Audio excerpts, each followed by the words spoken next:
संचार और अभिव्यक्ति की अगली कड़ी में आज हम पढ़ेंगे संचार के प्रकार, संचार की विशेषताएं और कौन कौन से संचार के माध्यम हैं, उन सब पर विस्तार से चर्चा करने वाले हैं।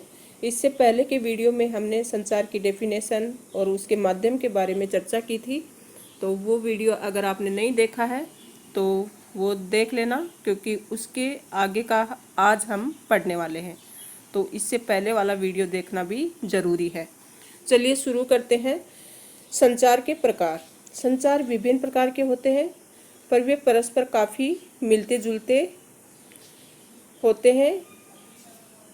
इन्हें अलग अलग करके देखना कठिन है। संचार के निम्नलिखित रूप हैं। सांकेतिक संचार। जब हम किसी व्यक्ति को संकेत या इशारे से बुलाते हैं तो इसे सांकेतिक संचार कहते हैं। अपने से बड़ों को प्रणाम करते हुए हाथ जोड़कर प्रणाम करना मौखिक संचार का उदाहरण है। मौखिक संचार के समय चेहरे और शरीर के विभिन्न अंगों की मुद्राओं की मदद ली जाती है, जैसे खुशी, प्रेम, डर आदि अमौखिक संचार द्वारा व्यक्त करते हैं। जैसे हम किसी को सामने देखकर हम अगर मुस्कुरा देते हैं तो वह भी एक संचार का माध्यम है, मतलब वो भी हम मुस्कान के माध्यम से उनको कुछ कहना चाहते हैं। हम खुश हो जाते हैं तो वो भी संचार का माध्यम है, तो उनको अमौखिक संचार के माध्यम कहेंगे।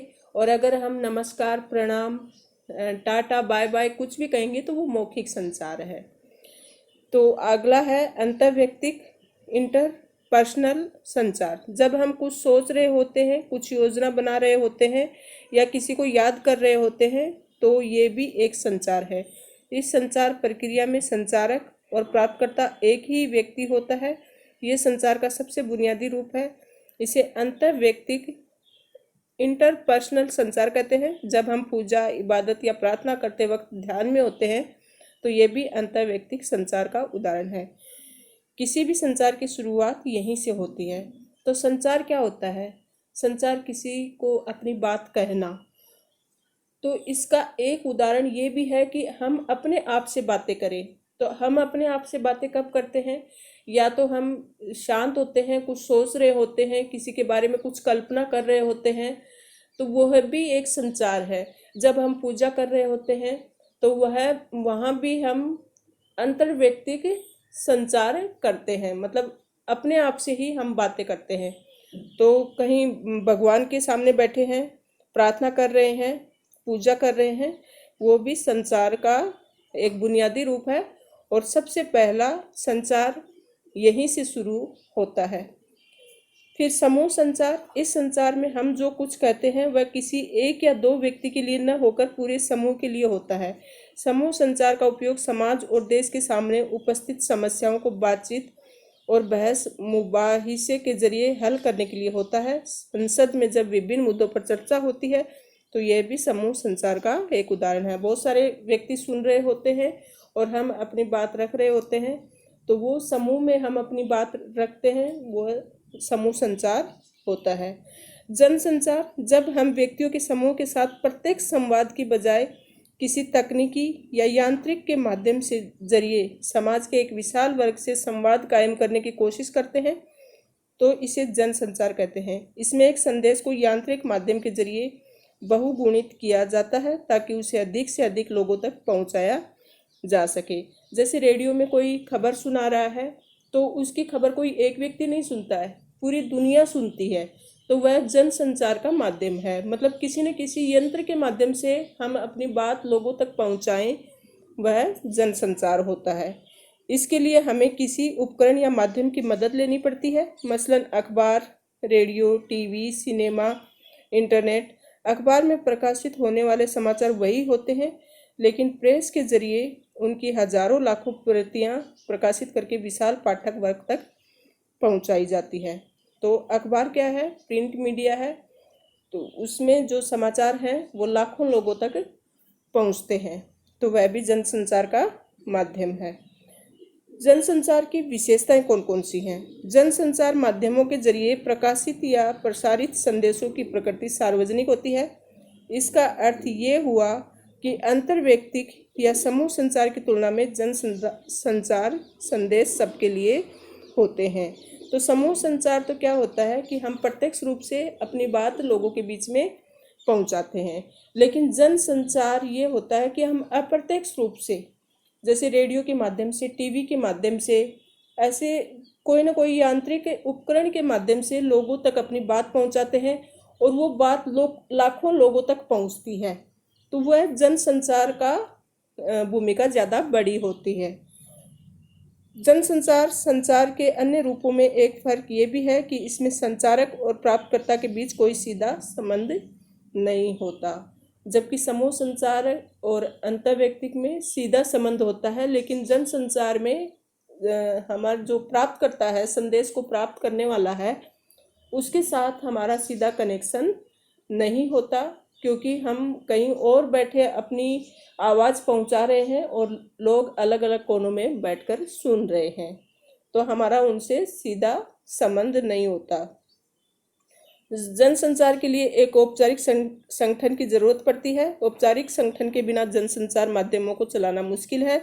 जैसे समाचार पत्र किसी न किसी संगठन से प्रकाशित होता है, या रेडियो का प्रसारण किसी रेडियो संगठन की ओर से किया जाता है। तो समाचार पत्र अलग अलग होते हैं, नवभारत टाइम्स, हिंदुस्तान टाइम्स और नवभारत, तो राजस्थान पत्रिका।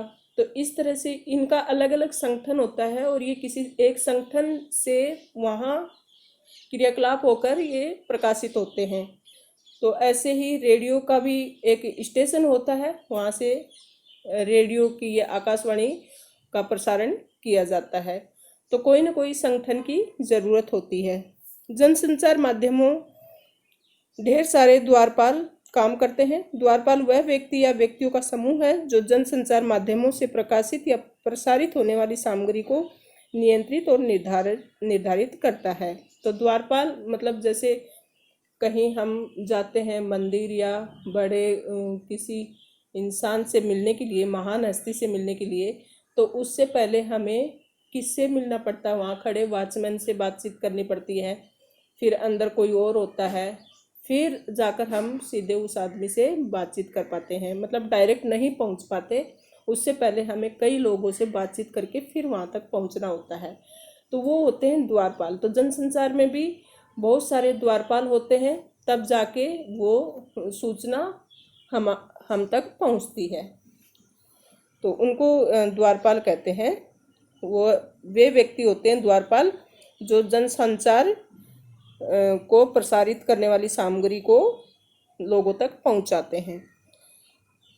जनसंचार माध्यमों में द्वारपाल की भूमिका बहुत महत्वपूर्ण होती है। ये उनकी ही जिम्मेदारी है कि वे सार्वजनिक हित, पत्रकारिता के सिद्धांत, मूल्यों और आचार संहिता के अनुसार सामग्री को संपादित करें और उसके बाद ही उसके प्रसारण या प्रकाशन की इजाज़त दें। फिर जनसंचार के कार्य क्या होते हैं? इसके कई कार्य हैं। सूचना देना, शिक्षित करना और मनोरंजन करना। तो सूचना देना मतलब जनसंचार माध्यमों का प्रमुख कार्य सूचना देना ही होता है। हमें उनके जरिए ही दुनिया भर से सूचनाएं प्राप्त होती हैं। फिर शिक्षित, जनसंचार माध्यम सूचनाओं के जरिए हमें जागरूक बनाते हैं। लोकतंत्र में जनसंचार माध्यमों की एक महत्वपूर्ण भूमिका जनता को शिक्षित करने की है। यहाँ शिक्षित करने से आशय है उन्हें देश दुनिया के हाल से परिचित कराना और उनके प्रति सजग बनाना। जैसे मैं आपको पढ़ा रही हूँ, तो ये एक जनसंचार का ही माध्यम है कि मैं इंटरनेट के जरिए, यूट्यूब के माध्यम से आप तक अपनी बात पहुँचा रही हूँ। तो एक तरह से मैं शिक्षित किस माध्यम से कर रही हूँ? जनसंचार के माध्यम से ही कर रही हूँ। मनोरंजन करना, जनसंचार माध्यम मनोरंजन के भी प्रमुख साधन है। सिनेमा, टीवी, रेडियो, संगीत के टेप, वीडियो और किताबें आदि मनोरंजन के प्रमुख माध्यम हैं। फिर एजेंडा तय करना, निगरानी करना, विचार विमर्श। तो जनसंचार माध्यम सूचनाओं और विचारों के जरिए किसी देश और समाज का एजेंडा तैयार करते हैं। जब समाचार पत्र, समाचार चैनल किसी खास घटना या मुद्दे को प्रमुखता से उठाते हैं तो उन्हें व्यापक कवरेज देते हैं। तो वे घटनाएं या मुद्दे आम लोगों में चर्चा का विषय बन जाते हैं। किसी घटना या मुद्दे को चर्चा का विषय बनाकर जनसंचार माध्यम सरकार और समाज को उस पर अनुकूल प्रतिक्रिया करने के लिए बाध्य कर देते हैं। देखो, अभी फिलहाल जैसे राजस्थान में गुर्जर आरक्षण का मामला चला हुआ है, तो मीडिया और जनसंचार क्या करता है कि उसको और ज़्यादा हवा देकर सरकार तक लोगों की बात पहुंचाता है और बाध्य करता है। मतलब लोग कहीं भी आरक्षण के लिए उद्दंडता दिखा रहे हो, कहीं भी आंदोलन कर रहे हो, तो कैसे पता चलेगा सरकार तक? वो बात कैसे पहुंचेगी? वो बात पहुंचाएगी मीडिया और समाचार पत्र। तो इस तरह से जनसंचार माध्यम है वो सरकार को मजबूर करते हैं लोगों की बात सुनने के लिए। फिर निगरानी करना। किसी लोकतांत्रिक समाज में जनसंचार माध्यमों का एक और प्रमुख कार्य सरकार और संस्थाओं के कामकाज पर निगरानी रखना भी है। अगर सरकार कोई गलत कदम उठाती है या किसी संगठन संस्था में कोई अनियमितता बरतती जा रही है तो उसे लोगों के सामने लाने की जिम्मेदारी जनसंचार माध्यमों पर है। तो इस तरह से जनसंचार माध्यम से सरकार पर कंट्रोल भी होता है। विचार विमर्श के मंच। तो जनसंचार माध्यमों का एक कार्य ये भी है कि वे लोकतंत्र में विभिन्न विचारों को अभिव्यक्ति का मंच उपलब्ध कराते हैं। इसके जरिए विभिन्न विचारों के मुद्दे मतलब लोगों तक पहुंचते हैं। और संपादकीय पृष्ठ, जैसे मैंने संपादकीय लेखन बताया था आपको, उसके माध्यम से लोग अपने मुद्दे रखते हैं। अपनी जो लेखक है समाचार पत्र वाले, वो अपनी राय उसमें व्यक्त करते हैं। तो इस तरह से जनसंचार माध्यम सरकार को भी उसके लिए जागरूक करता है और जनता को भी जागरूक करता है। जैसे संपादकीय पृष्ठ होता है, उसके ऊपर समाचार पत्र के जो लोग होते हैं, समाचार पत्र को प्रकाशित करने वाले संपादक वगैरह, तो वो अपनी राय उसमें देते हैं। समाज में कुछ गलत चल रहा है, करंट मुद्दा जो भी है, उसके ऊपर उनकी राय होती है संपादकीय लेखन पृष्ठ पर, और वो राय सरकार तक भी पहुंचती है और लोगों तक भी पहुंचती है। तो इससे जनता भी जागरूक होती है और सरकार भी जागरूक होती है। तो विचार विमर्श का मंच है। भारत में जनसंचार माध्यमों का विकास कैसे हुआ? तो भारत में जनसंचार माध्यमों का इतिहास बहुत पुराना है। इसके बीज पौराणिक काल के मिथकीय पात्रों में मिल जाते हैं। चंद्रगुप्त मौर्य, अशोक जैसे सम्राटों के शासनकाल में स्थायी महत्व के संदेशों के लिए शिलालेख, सामयिक तात्कालिक संदेशों के लिए कच्ची स्याही रंगों से संदेश लिखकर प्रदर्शित करने की व्यवस्था और मजबूत हुई। बाकायदा रोजमर्रा लिखने के लिए कर्मचारी नियुक्त किए जाने लगे। जनता के बीच संदेश भेजने के लिए भी सही व्यवस्था की गई। तो शुरू में जैसे महाभारत काल में महाराज धृतराष्ट्र और रानी गांधारी को युद्ध की झलक दिखाने और उसका विवरण सुनाने के लिए जिस तरह से संजय की परिकल्पना की गई, ये एक अत्यंत समृद्ध संचार व्यवस्था की ओर इशारा करती है। और देवर्षि नारद को भारत का पहला समाचार वाचक, मतलब वहाँ से उन देवताओं की बात सुनकर वहाँ तक पहुँचाता था, वहाँ से सुनकर वहाँ तक पहुँचाता था।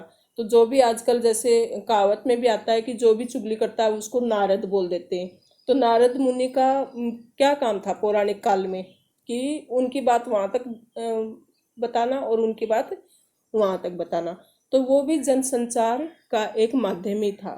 फिर धीरे धीरे ये जो धृतराष्ट्र और रानी गांधारी का जो विवरण है वो संजय के माध्यम से दिखाया गया।